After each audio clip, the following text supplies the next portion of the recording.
akiwa tu akisema maisha ni ngumu kunje simu na jibamba. Babe. Uko aje? Mimi niko poa. Uko poa? Hata mimi niko poa. Kwani leo unapika?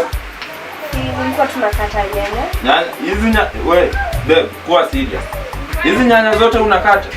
Si ni 4. Nyanya 4 zote unataka kwani unapika nini? Tuende unapika nini babe? Chakula. Leo mboga ni gani? Sini hizo sukuma za kawaida. Sukuma unataka kupika na nyanya 4? Surely. Na hii uchumia venye iko. Hai, baby, hii sasa ni mchezo. Ni ufanye hivi sasa. Mimi sikukuja hapa kukulisha. Mwanamke tu mwenye. Mwanamke uko na akili unapika aje na nyanya 4 zote wewe? Hakuna, hebu songa hivi. Hii jikoni pia mimi naweza handle jikoni. Si ati ni nyinyi mnakuja hapa ku handle jikoni pekee. Ni utoke. Leo hakuna kulala hapa. Sasa juu mmepewa ku handle jikoni, mna misuse tu vitu.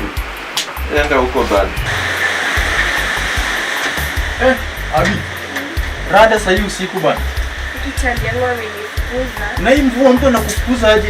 Kwani chali yako ni mjinga ana akili? Mbona kufukuza na hii mvua? Anasema tena ni hiyo ni ujinga bana. Nyang'ani.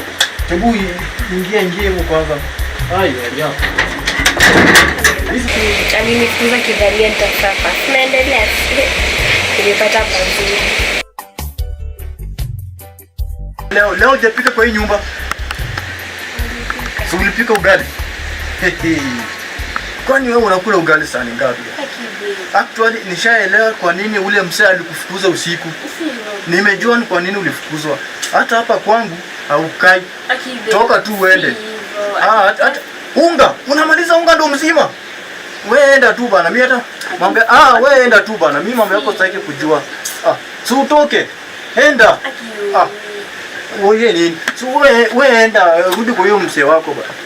Sawa. Hata kama walisema watu wanaone kama ngoima huku kwangu hapana bana. Unga ndo hapana bana. Haya ndo madhara ya kuoa mtoto wa mtu kwa mkopo.